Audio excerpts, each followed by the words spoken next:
right, it's time, so let's get it started. So, hello everyone, welcome to the welcome meeting of the AI Club. So, my name's Jerry, I'm the president. This is Noah, our vice president, and this is Kishi, our secretary. There are a few other officers, but they couldn't come this week. Hopefully they'll show up at the next one. But yeah, we just wanted to kind of meet everybody, let you guys know what AI Club is all about, and hope you guys will keep coming back and enjoy what we're gonna do. So, if you haven't, I haven't tried, but can you guys try to scan this QR code and try to register? I think you should be able to because there are a few officers also did it, but I'm just not sure. Yeah, I think I did that. Okay. It's this one, right? Yeah. It worked for me. Okay. So if you haven't, go ahead and register. So we have you on the attendance. That's just how SMU does registering with 360. And while you're at it, feel free to also subscribe to our YouTube channel. Follow our Instagram page, and also most of our communication will be on Discord. So join our Discord server as well. Am I the only one who doesn't like how Discord called their chat server? Why is it a server? It doesn't host anything. It sounds professional, Anyway. I suppose. Yeah, of course. There we go. Oh, did it not work? No. Yeah.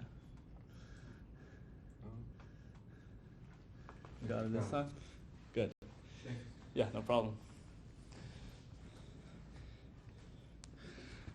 Okay. All right. So today we're not gonna cover anything technical. We're just gonna set a tone, do a little bit of introduction of what the AI Club is and it's about. So let's jump right into it. What is the AI Club? So originally the AI Club was founded to inform people about the current AI models and then state-of-the-art models, the popular algorithms that is in industry, that is in academia, in recent research and publications. And we're going to teach you guys how these algorithms work. How we're going to do that, which I'll get into a little bit deeper later, is we're going to do general meetings and then more in-depth paper reading meetings. So we have just a exclusive group on reading these academic papers, on understanding the math and then the machine learning methodologies behind these algorithms. We're just a club that likes to talk about cool AI stuff. There's really nothing too much beside it. We also love tacos, pizzas, or whatever you guys want as well. I like Asian food, apparently enough, but then it's there's not much down here. And don't tell me Panda Express. Panda Express is not Asian food. Same for Mexican food. Yeah. It's the same in Dallas. No, try out salsa verde or Greenville street tacos. Greenville street tacos I like those. Yeah, I did a few Greenville street tacos last semester. Yeah. At a paper reading, I think I got everybody a burrito. Heck yeah. Which was great. So let us know. We like to know what everybody likes to eat, and we'll get it. Anyway, so does everyone has heard of Geoffrey Hinton? No, it's okay. He's last year's Nobel Physics Prize winner, and the reason why he won the Physics Nobel Prize, which is weird because last year's Nobel Prize winner on physics, the 2 physics and the 3 chemistry professors that got the Nobel Prize are all technically computer science field, right? At least computational science field, right? So Geoffrey Hinton and then the other professor was awarded specifically by their invention of backpropagation. It's the process of you take the loss function of a machine learning model that you evaluate how accurate your model result is, and then use back propagation by taking the gradients of your loss function and propagate back throughout the layers to update your weight in your neural network. So basically, yeah, they laid out the foundation of mathematics, of training neural networks, and they got the Nobel Prize for it. So you probably heard him being called like the godfather of AI, as usually is his title now, but I think really he's a doctor, right? He's a professor, a well-known professor, that is, of course. Anyway, so he said famously, the only way to get artificial intelligence to work is to do the computation in a way similar to the human brain. Well, can somebody tell me how does the human brain work? Right? I mean, sure. Sorry? No one knows actually. Exactly. To an extent. Like we have kind of an idea of like, okay, neurons and then the electrical signals, the firings between the neurons. And then I think some researchers are now beginning to like draw like a full neuron map for mammals now, which is like impressive content of research, but just to unveil the complexity of what a human brain, which we deem to be intelligent, does. Not even a human brain, right? Just a mammal brain, which we deem to be intelligent. Right? And then we're trying to model artificial intelligence behind that, something we have no clue how it works. Right? So my question is, what is intelligence? Right? How do you define intelligence, and how do you make of something as intelligent? And of course, throughout human history, this is a very philosophical question, but in recent years of technological and scientific advancement, we try to reach intelligence by doing frontier level and exception amount and fast amount of computation. So does anybody know what this is? That's the first computer, I think. This is the first computer. What is this called again? It was like... It's something they built in like 1979, I think. No, 49. But yeah, okay. We're gonna go back to this. Welcome in, y'all. Welcome in. Welcome to the AI Club. We're just going through some of the basics of who we are, but feel free to grab some tacos. We got velvet. Anyway, so so this is called the differential machine. Sorry, the difference machine, designed by mathematician Charles Babbage and mathematician Ada Lovelace. It's kind of, well, Babbage and Lovelace had a few letters around discussing this. So I think Babbage is more of the conceptual, hey, how should the hardware do to make this? And Lovelace is more of the, here's how we can program such a machine. So a lot of people call Ada Lovelace the first programmer in human history. What the difference machine does is basically it can model a complex polynomial function so that whatever input you put into it, the output will follow that exact polynomial to get the result of whatever polynomial you set into it. And then this is, I think, either, sorry, that's like 1949. I forgot the name of this, but this is basically when scientists starts to do when they start to do transistors, and they're trying to still kind of figure out semiconductor, but at the time, of course, nothing's like on a chip yet. It's like, well, this is I think before punch cards, right? Yeah, so this is like when they were still figuring out like, do we want to model each bit as like 2 or 3? So there were like 3, like 0, 1, 2, like what do you call that? Like not binary, but trinary number systems even. This is very early age. And then we have the Intel 4004 as most people refer to the first commercial microcontroller. I think TI did like the first one concept a few years back, but this is the first one that is commercial. So now we have semiconductors and transistors that is very small, very close on the board, and that's drastically improved the computational efficiency of modern computers. And that was 79. That was merely less than 50 years ago, right?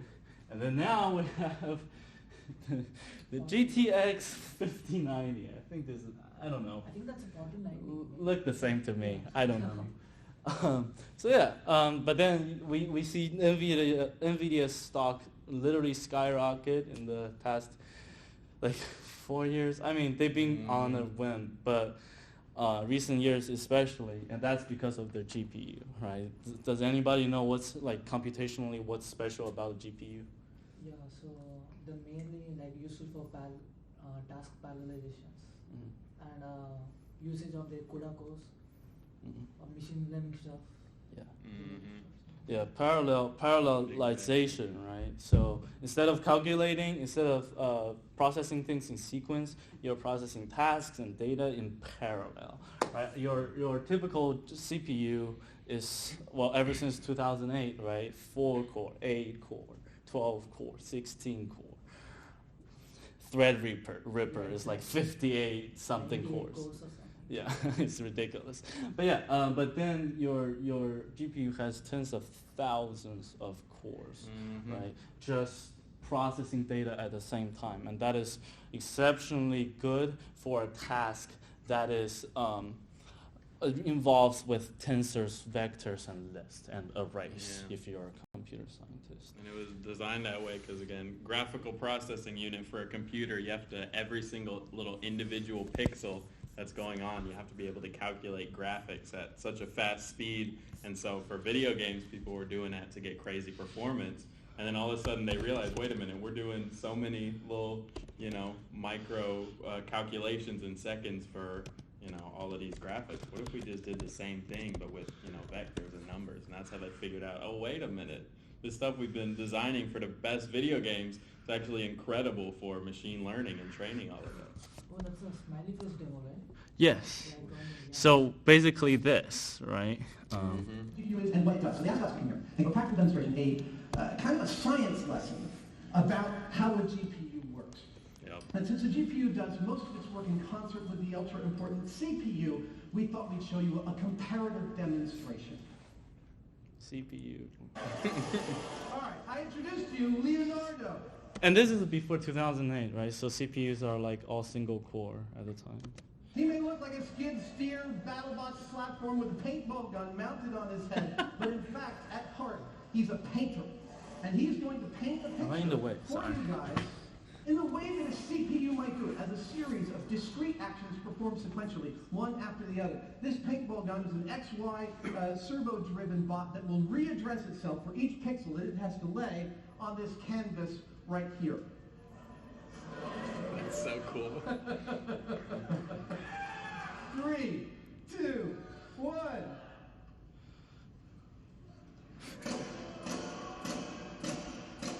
Let me speed it up. So think about each dot as a pixel on your screen when you render any graphics, right?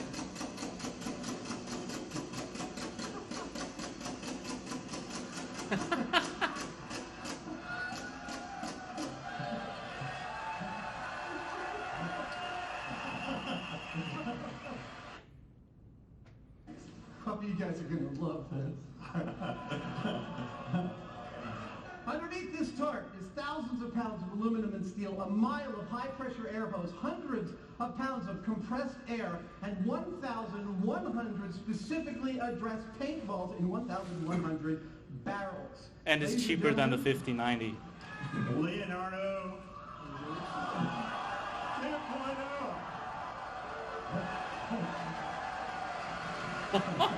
That's crazy.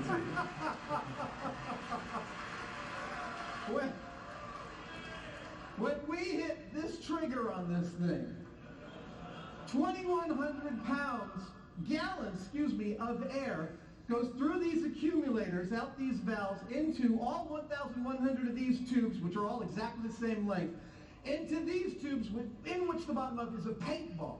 Each of those paintballs will fly across 7 feet of space and in 80 milliseconds reach its target. Are you guys ready? I'm sorry, I'm a little hard of hearing. Are you guys ready? That's what I thought. The audience is ready, the crew's ready, on your mark. 10, 9, Okay. 4, 3, 2, 1. Nice.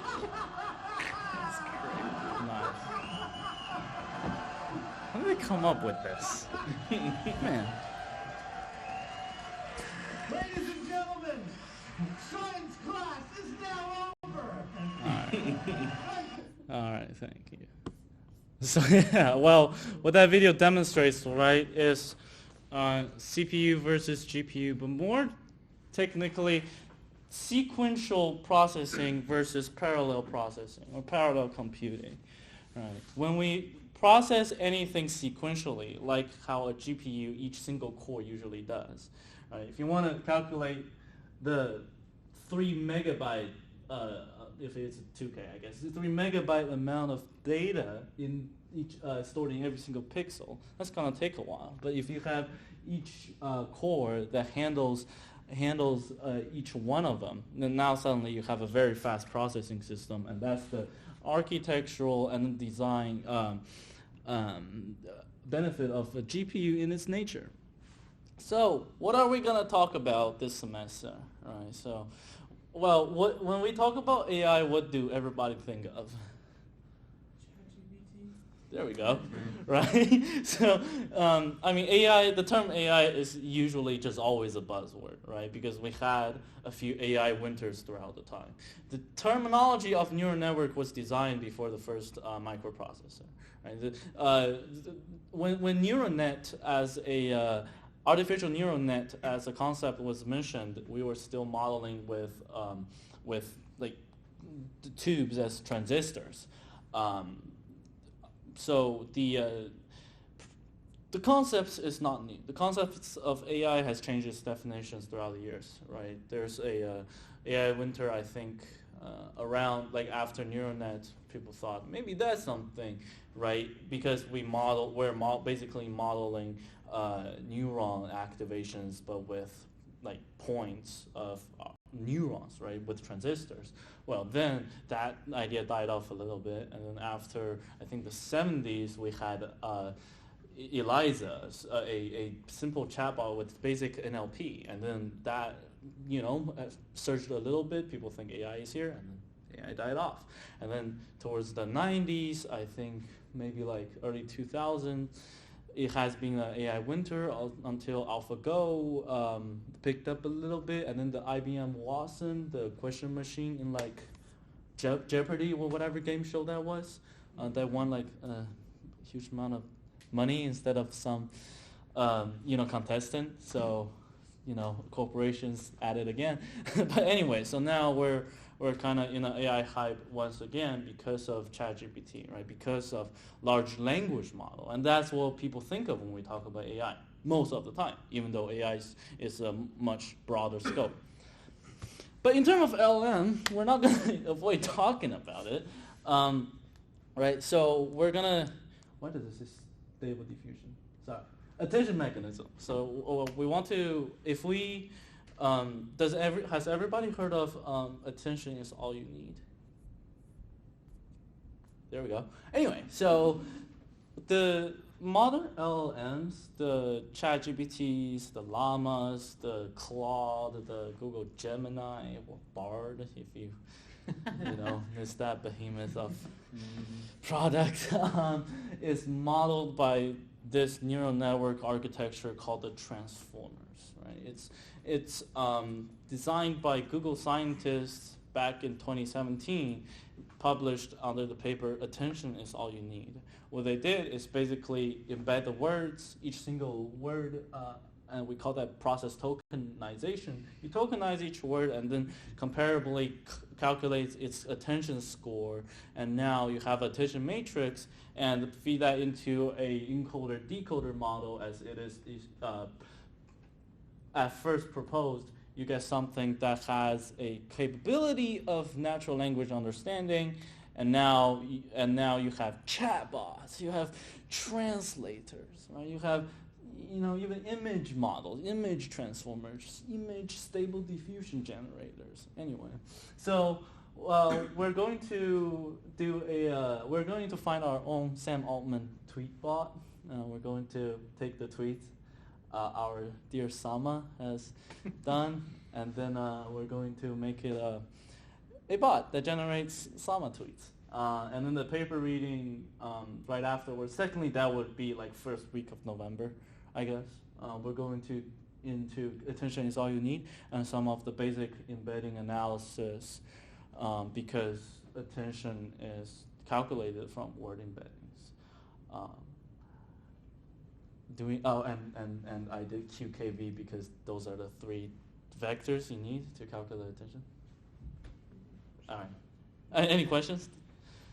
Oh, also, have we seen like the Sora videos? Sora, the new image video generator model by OpenAI.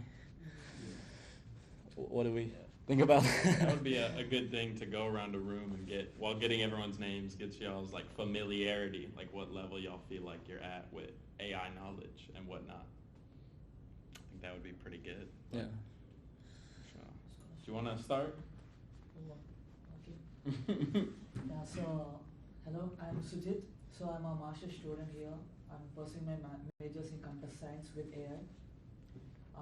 In terms of AI, I can say that I'm a noob. I don't really have any practical knowledge. It's all about theoretical knowledge or something like that. So coming to Sora, I think I heard about that in maybe 2023 or 24. I think. Yeah, that's the first that review. was Yeah. really impressive. And the place where I'm from, India and southern part, Telangana, there were some movies which were using those things. Really? Yeah, it was a panic situation, and like the entire movie industry was panned. Wow. But again, it's just like AI winter, it went off again. Look at that. So yeah, that's Oh, also Suji is another one of our officers as well. He's the other secretary. I'm responsible for Mhm. connections, mainly, Yep. inviting the speakers and something like that. Yeah, sorry. You should sit up here next time. Sure. No, you're fine. I'm good. You're good. You're good. All right, Raj. My name is Raj Patel, and I'm also a graduate student in computer science with major AI. And I think more about the theories behind the AI. The mathematics is more important behind the AI, I guess. Of course. In terms of Sora, I never heard about Sora. Sorry. Okay. It's fine. Until like Mhm. 2-3 weeks ago when Mr. Altman revealed this thing. I didn't try it yet, but I will do. I will try it. My name is Amit. I'm an undergraduate freshman, and my experience with AI is very limited, but I've used Hugging Face, the library, once. Okay. And What model did you download from Hugging Face? I don't remember, but Okay. it was very basic. It was a translator. Okay. Yes. Look at that. Yeah. Hey. And I don't know about Sora. I haven't seen its videos. I can probably pull up something. Hold on. Let me tell you something. I'm active user of Hugging Face, and right now, Gwen is a great model. Yeah. No. Yeah. That team is going crazy. I recently made a chatbot for myself, just for myself. Awesome. Mhm. Yeah. Me and my brother. Yeah, Like my just brother is used to upload some models. He upload like 10 models on Hugging Face, Okay. and probably 2,000, 3,000 downloads he got. Wow. Nice. Pretty good. Yeah, I use this. He also had a Yes. job opportunity from Hugging Face, but interviews kept delaying. Like I don't know why. Mhm. Yeah, I mean the job market is tough, really tough Yeah, right now. it really Of is. course. Yeah. Well, we'll see. Well, yeah. Well, in terms of programmer job security, we'll see how these AI slop code gets in a few years, because I don't know if like, are you guys programmers? Do you guys? No, that's fine. But yeah, I mean, I think most programmers definitely experimented with like using chatbot to write your code. Like it gets tough sometimes. How you prompt things and it just doesn't work, and you need like a bajillion guardrails to make it work. And at that time, just code it yourself. But we'll see. We'll see how industry adapt. But yeah, Sora. So what this is some of the Sora products.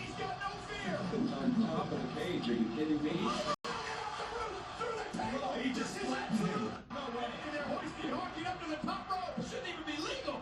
Stephen Harkin is airborne. Oh my word. Counting for the professor. They wiped out both men. The crowd is Thanks, losing Zoom their actually.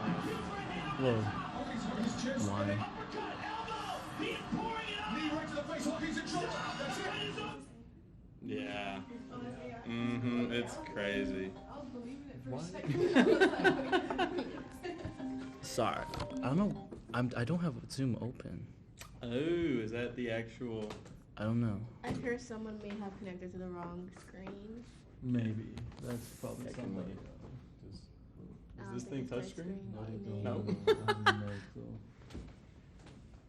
Oh well. Anyway, okay, we're going. Let's keep talking about Sora. Yeah, so this is There we go. I don't know why. All right. Anyway, so Sora is a video generator model. So what? Weird. I have no clue what this is. I'm. We can watch someone's Zoom call. I guess. I guess.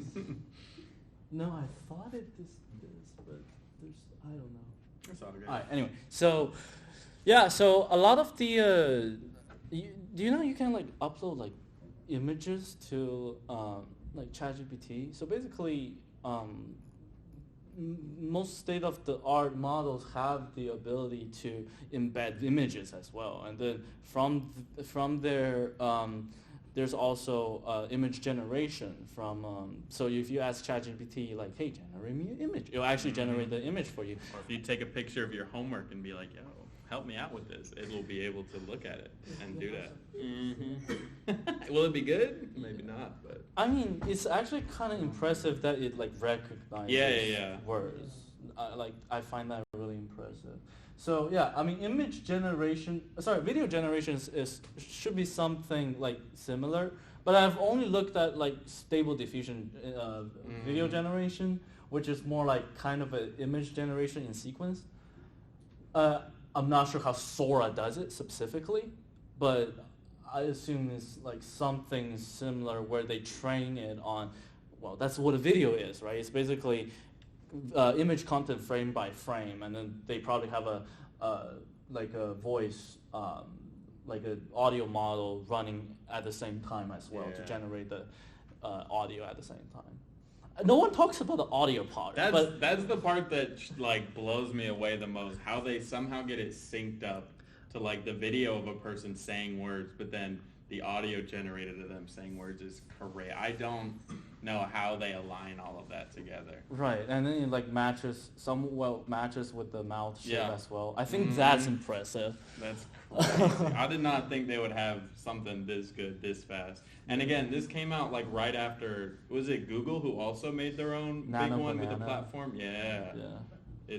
They're all coming out at the same time. Yeah. Mm-hmm. It's kind of the arm race. Yeah. Even though they're probably not making any money with Oh, people no. just right, because computation is expensive, right?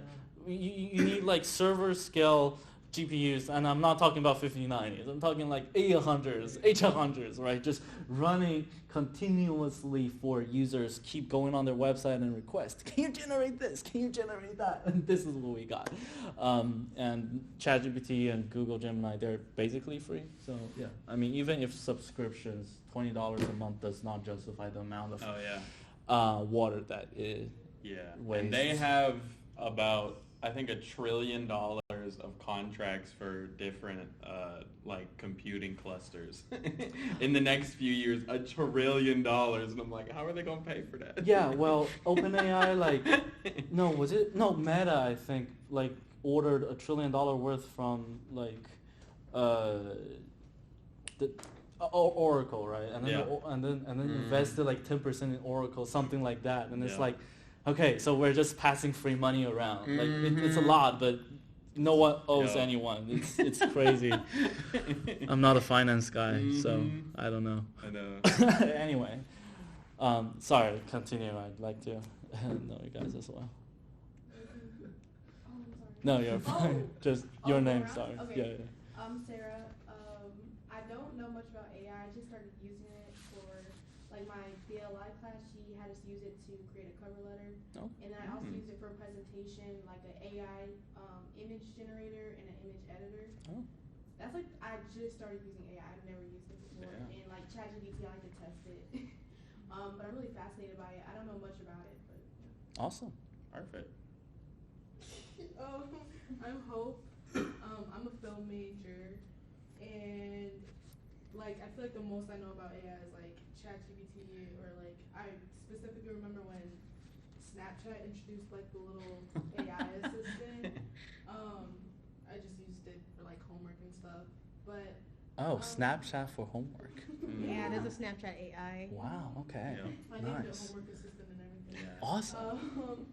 But I am fascinated in the sense of like it's gonna change the field that I'm going into in a drastic way. And I'm very big on advocating for keeping the humanness in films Yeah. and all those things. Yeah. That's part of the thing that I do research in, because I'm a songwriter and a computer science major. So songwriting is being used a lot in that way, and I'm trying to advocate for, hey, we need to use it as a tool, not to replace humans. Yep. It cannot be just get rid of the human element, because I feel like that's so crucial. Yeah. So there's a big, a tug of war going on between the people who want to make money and the people who want to see, genuine art going on there. So. Yeah. Mhm. So basically, the age-old consumer versus investors. Yep. Exactly. Wait, but did you see the AI actor some firm are booking right now? I think I Like- talked about it in my media class. Yeah. What is that thing's name? Yeah, Tilly Norwood. Yeah. She looked goofy. I was about to say, like, that made no sense. How is this gonna work? Yeah. Cause right because I've seen her. It's freaky. Because do you just film everything and then you're like, all right, add this person in like middle of everything? Yeah. Yeah. Right? Because how does that? I don't know how that would work. It seems like some sort of marketing scheme to just get a film company to sign her to a big old contract. Yeah. And then rug pull. Like, Mhm. yeah. Take this like Yeah. ChatGPT Yeah. a little bit better. That's it. Yeah, I think it's going to be much more useful for like extras or something like. I don't think an actual starring actor could in the next few years be possible, or could. It probably just will be possible, but very bad. Yeah. At least like We'll have to see. 10, 15 years. Mm-hmm. Maybe. Who knows? All right, Diane. Okay. My name is Dion, and I am also very big noob at AI. I mean, I know like ChatGPT, but that's about it. Okay, great. Anyway, so yeah, like, do we have any people here that know a little bit of like linear algebra, machine learning as well? No, a little bit. Oh, you- Oh, nice. Okay, so you know good amount with linear algebra. Just a little bit. Nothing compared to you, but No, I actually forgot what a rank is, so maybe you know more than I do. So yeah. How do you make algebra linear? Ooh. Yeah, good question. It involves a bunch of the matrices, just a big old box of numbers. Yeah. And you got to multiply the box of numbers with other boxes of numbers. Exactly. Yeah. It's not. Yeah. Not a math major. So like you can imagine like if I digitize like the entire screen of pixels, like and then like each pixel is a number, but then I want to add it to like another screen or like multiply that with like another screen. Things of similar nature to that. Anyway, so yeah, I like to talk about the math part of things definitely, and as Raj, yeah, you mentioned it earlier, like mathematics of machine learning is very crucial because that give you a core understanding of what things does and what it is. even though a lot of times researchers find whatever mathematically makes sense doesn't translate to real world like use. So a lot of the more recent like research is just, we added this, we clipped the bounds of our data, and we have like such a big, better model on the whatever benchmark we have, and here's a new paper. But yeah, so that's just everything everybody's like on paper pretty familiar with LLMs. Of course, we're not just gonna like hand you the code and have you fine tune your bot, but also kind of explain, hey, what does ChatGPT do, right? When I ask ChatGPT a question, what is really going on under the hood, and why does it give me stupid number and then like hallucinate a reference that I need to quote? Have you ever had that, like write an essay for me for this class and then like give me the reference as well, and then the reference just does not exist? I think it's getting better now because of the web search, but still. We'll go into all of that, right? And then November we'll go into multimodal LLM assistant. Multimodal just means multiple aspects of data. So text data, video data, image data. So let's say when I feed into I can feed into text into my model. I can also feed into this, if you can see it down here, a little image of a dog into my transformer models. And okay, well, does the transformer model know that this image is in fact a dog, right? So we will code your own LLM assistant with vision and voice ability, and we'll also read the vision transformer paper. An image is worth 16 by 16 words. That's because how you format the embedding, 16 by 16. I like how the paper titles in like machine learning has just been something ridiculous as this. An image is worth 16. It's like attention is all you need, but then like, oh, this is our paper. It's a good title, not gonna lie. Anyway, so this will be, I guess, kind of building just above transformer models, and then go one step above to how do we deal with the same model but new data, new kinds of new modes of data. And then December we should have like one more meeting, and whatever you guys will be interested in that at that point, I guess we can always squeeze something in. So like anything you guys want us to cover, we feel free to let any of us know. Yeah, definitely. No, we're thinking of new ideas that we can do. Even, I feel like I could maybe host a few. There's a lot of tools that I think would be fun to give demos of. Like, have any of y'all heard of Notebook LM? Yeah. It's basically a platform that Google has set up where you can give it like your notes, you can give it long books, you can give it YouTube videos, and then it'll kind of synthesize all of that. And you can ask it questions like, I'm studying for this thing, what would be a good question? You can get it to quiz you. So there's a lot of fun little ideas that we can be doing meetings on. So just whatever y'all are interested in. Right. Ingestion. Shout out. Page chunking.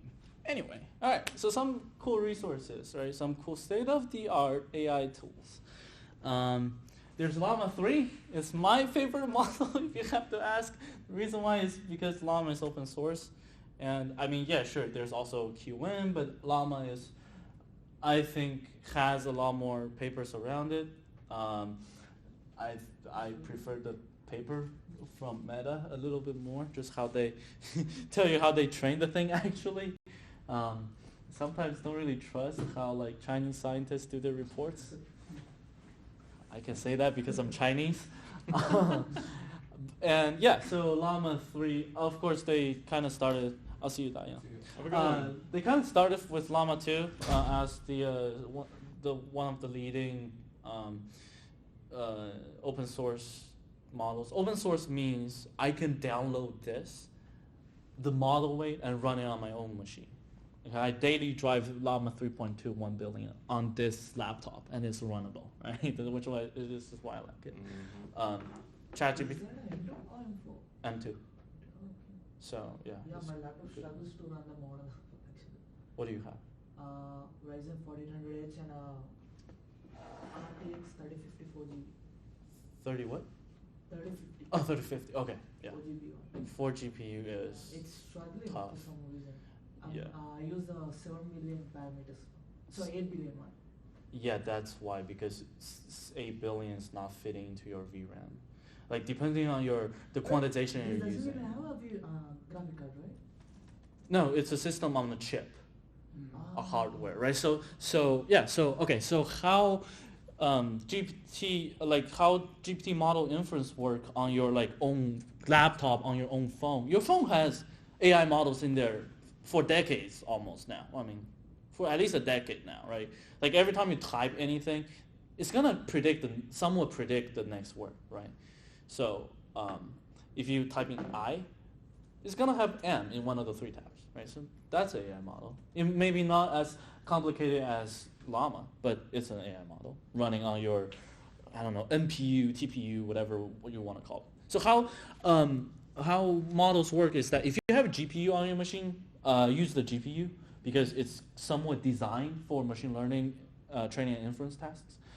A system on a chip is kind of different. You can think of system on a chip as the CPU and the GPU sharing the same RAM.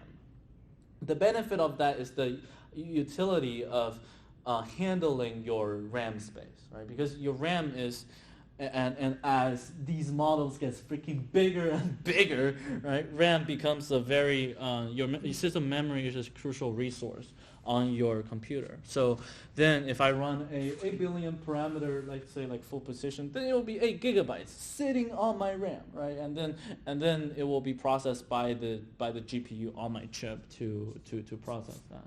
So Apple has good chip and good laptop because of their system on a chip architecture, where on the computer architecture front, everything's close to the computation. Right? All the data is right there. You don't need to load that to the GPU, which is probably your machine is trying to do. You load that to the GPU, but if that data overflows, then you fall back to your RAM, and then it loads again back on your VRAM, and that loading takes forever, probably even more time than computation, depending on how fast your GPU is. Anyway, so yeah, Llama 3.1 is the earliest ones in this, I think came out in like late 23. 3.2 is the distillation models. So they distill the weights and knowledge from 3.1 down to 3.2, resulting in a very lightweight model that accomplishes similar result on a physical chip. And then 3.3 is basically a fine-tuned version of 3.17 billion. So it doesn't really have username. I don't know why I said that. Because, okay, I think I didn't generate. I did generate this with AI. Gamma? No. Yeah, this one does not have reasoning ability. You can code though, kind of. You can code. Better than 3.2 at least. Better than Llama 2 at least. And 3.2, one of the benefits with distillation is that you can then train it for the VLM for the multimodal tasks. So 3.2 have a VLM model that is also optimized. I think down to like 11 billion, which is really efficient for a vision transformer model. And then there's some like popular fine-tuning models. I don't think Wizard LM ever did 3. Maybe they did, but yeah, they did at least 2. I didn't check if they have done 3.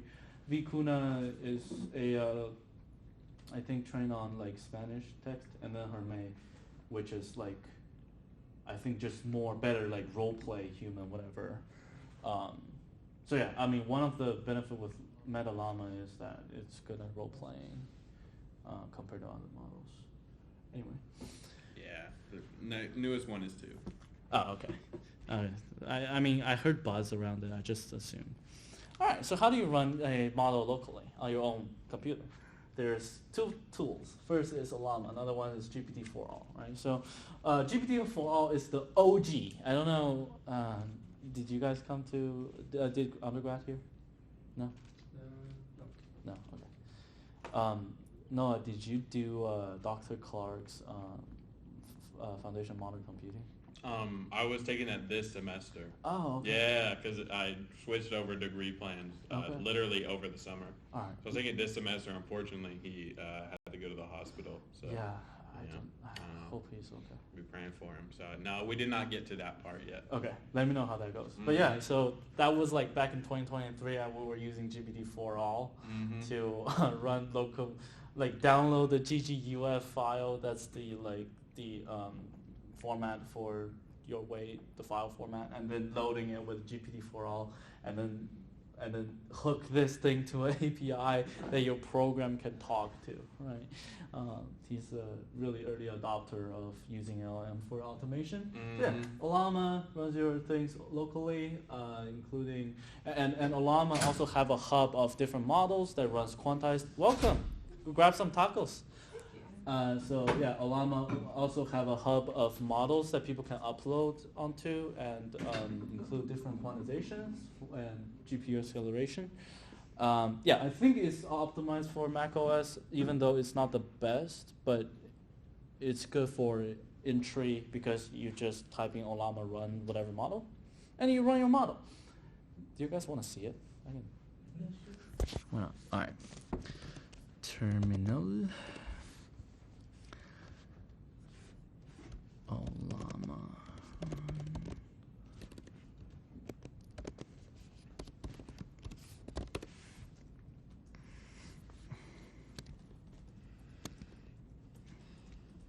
All right, what do we want to ask it? What's the purpose of life? Oh God, the big questions.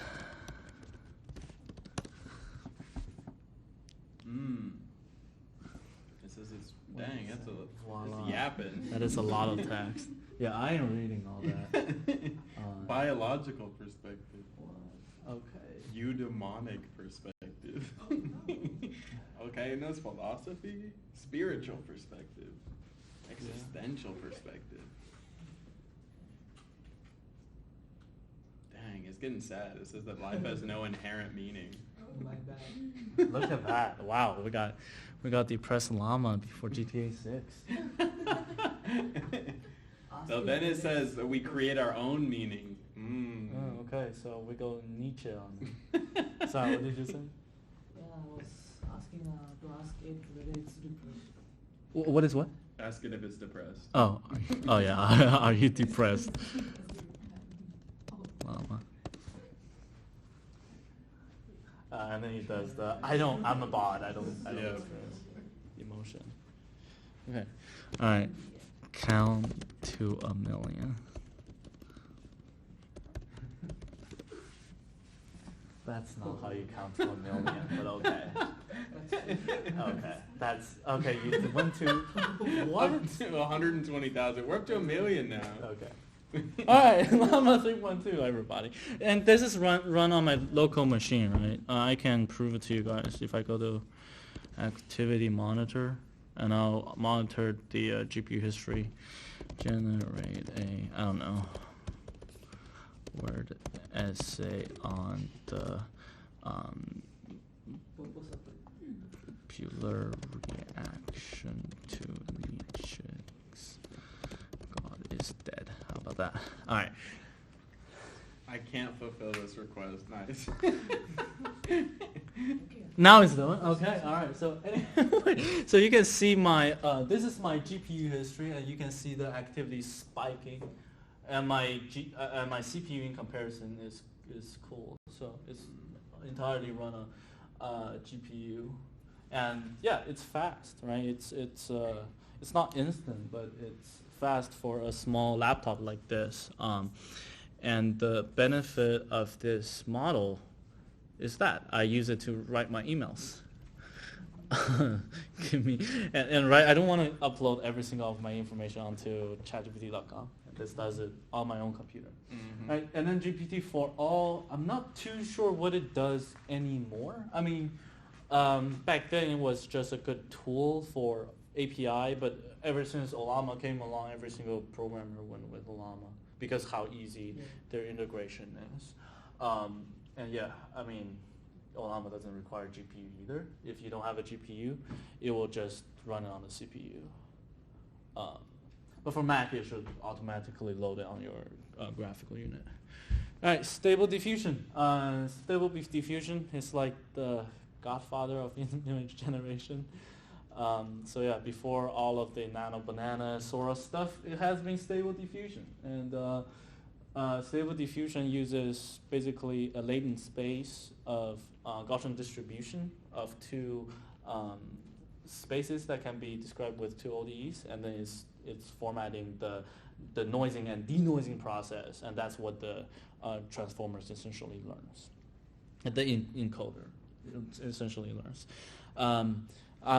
This is not my interest in particularly, but it was Gabriel, so this is all of the apparently all of the resource that he used with the web UI, and it's all open source, right? So Stable Diffusion web UI, could definitely check that out if you want to generate images. And the benefit with having the web UI is that there's a lot of more parameters you can control than just your prompt, right? You can prompt your image however you want, but these parameters will give you like temperature, or in some extent, if you're generating like person portraits, maybe gestures, and that's the benefit of having these pipelines that control your image generator. Apparently RunPod has good renting. I don't know who's the best right now. I mean, there's also Lambda AI. There's always Jupyter Notebook. Sorry, Jupyter Colab, Google Colab. AudioCraft is it's an audio model that encodes the speech, and I guess you can also do this from like models down from Hugging Face as well. And then there's voice cloning, right? Apparently it's not free, but if you want to do your friend saying some atrocious stuff, this is where you go. That's that and Sora, like you're unstoppable. You can blackmail anyone. You can also fine-tune your own GPT with like ChatGPT via OpenAI. This one's expensive. I mean, it's not that expensive. It's affordable, but if you have specific use, you want to do it on OpenAI, you can do that. But that's only accessible via API. You can't download the weight. You can host it yourself. So that's a lot of limit. But of course, Hugging Face, right? You can always download models from Hugging Face, fine-tune it yourself, and then now you have it on your local machine, and you can influence it on your local machine as well. And this came out alongside Sora, I think, a few days ago. So ChatGPT is like going all in on all the tools you can use. So GPT's image generation model. Yeah, and this is their voice model. This is really new as well. So basically make everything I talked about before obsolete. But if you want open source, of course, there's always alternative for now. We'll see how fast they dominate. And this is not really generation, like image generation or text generation. This is a automation tool that helps programmers to use like agentic programming. So you can use like MCPs to connect to different models, access to your database, or access to like different softwares remotely via API. Of course, everything's still API at this point, and if you want to go very complex, you always need to learn how to do real code, but this empowers you to do the most basic stuff. For basically AI workflows and API orchestration, data automation. And finally, some rapid fire of developer tools: PyTorch, JAX, TensorFlow. PyTorch is more, I guess PyTorch is more industry as well. A lot of industry is pivoting towards PyTorch. It's just a better model compared to TensorFlow.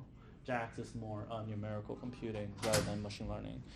Lightning is good because it simplifies a lot of the training process if you use their modules, but also if you want to write really good code, code your own trainer.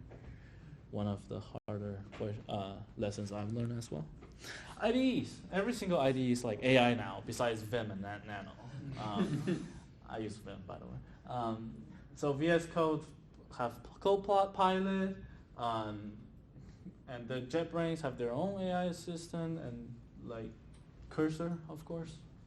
I don't like Cursor, but I never really extensively tested it. And there's also like Google CLIs, Claude CLIs, OpenAI's Codex. What else do we have? Like I wonder if we have like a good. Gemini CLI also came up. Yeah, Gemini. Yeah. Well, I wonder if we have good like open source ones. No, actually. I mean, Not I guess. specifically for developing, I guess. I guess Gemini CLI is open source, but then if you want to run model locally, you're probably just gonna change the self-hosting.